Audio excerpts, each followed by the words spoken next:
Call on Government Order of the Day number 6. National Animal Identification and Tracing Bill, first reading. Mr Speaker. The Honourable David Carter. Mr Speaker, I move that the National Animal Identification and Tracing Bill be now read a first time. At the appropriate time, I intend to move that the bill be considered by the Primary Production Select Committee. Mr Speaker, New Zealand has a highly effective biosecurity system to manage the risks posed by harmful organisms, including the risks to our very important livestock industries. Actively managing these biosecurity risks maintains or enhances New Zealand's already high reputation for quality animal products and our access to premium markets. Other countries are increasingly moving to mandatory individual tracing systems for their livestock. We cannot afford to lag behind our competitors. It is vital during an animal disease outbreak to quickly find out the extent of the problem and start to manage it. This requires good knowledge of where infected animals are and the other animals that they have actually been in touch and in contact with. The National Animal Identification and Tracing Scheme, or NAIT, as it will meet this need by collecting information on animals, their location and movement history throughout their lifetime. This means we can more quickly and effectively target our resources to contain and manage a biosecurity or product contamination event and provide evidence to reassure our trading partners.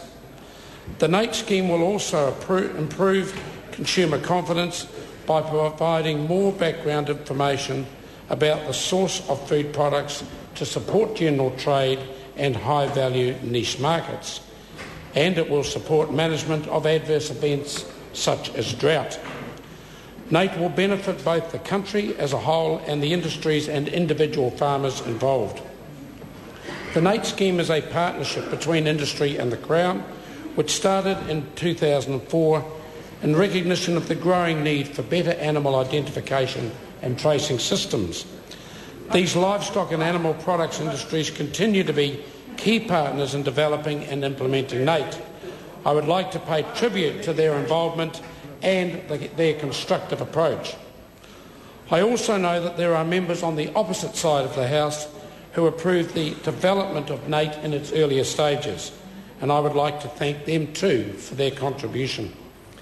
NAIT will begin with cattle and deer, which already have some identification and paper-based tracing systems in place. NAIT will, however, introduce radio frequency identification tags and a computerised database to accurately record the details of individual animals and their movement histories. Mr Speaker, the NAIT bill sets out the basic requirements needed to make NAIT work. These include the government arrangements and the powers and functions of the organisation that will run the NAIT scheme. NAIT will need to be flexible to allow for changing information needs. The bill will enable regulations to prescribe the detailed requirements for the animal sector or sectors covered by NAIT. Mr Speaker, people who are in charge of animals covered by this bill, such as farmers, sale yards operators and meat processors, will be responsible for recording and updating information on the NAIT database. But the value of NAIT goes beyond the information that this bill will require. The NAIT infrastructure provides industry with a much more efficient way of holding its own animal-related data, such as genetic history and production data, if it so chooses. Improving on-farm management will help New Zealand farmers expand their comparative advantage. Mr Speaker, this government is conscious of the need to protect the personal and commercially sensitive information from misuse. While people will be able to access their own data, government agencies responsible for biosecurity and food safety may only access personal data for the purpose for which it was collected under the bill. The data needs to be protected, but at the same time it represents a valuable source for research and statistics. Permission may be granted to access non-personal information if it is in the interests of the industry and the public good. Many dairy farmers currently use commercial organisations to complete their herd recording and herd testing requirements. This approach will continue under the NAIT scheme. After NAIT becomes law, the emphasis will be on educating people on the new requirements. But we are dealing with important measures to improve our biosecurity and maintain our international markets.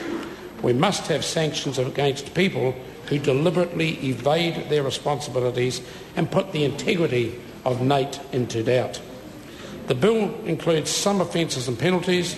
The highest penalties are appropriate for knowingly accessing or disclosing information about an individual or commercially sensitive information. Industry and the Crown will share the running costs of NAIT, with the bill setting out the principles for industry cost recovery. Other regulations may be made to help implement the bill. This includes the mechanism to add or remove species from mandatory NAIT coverage following a proper process. The type of animal identification and whether it is for individual animals or for groups of animals such as herds will be assessed for each species in consultation with that industry. In conclusion, this bill establishes a scheme that will provide accurate and timely identification and tracing of livestock at least cost.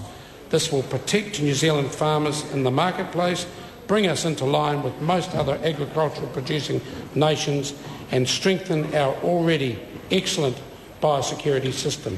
Mr Speaker, in commending this bill to the House, can I wish Mr Chris Farfoy the very best for his maiden speech. Thank you. Members, the question is that the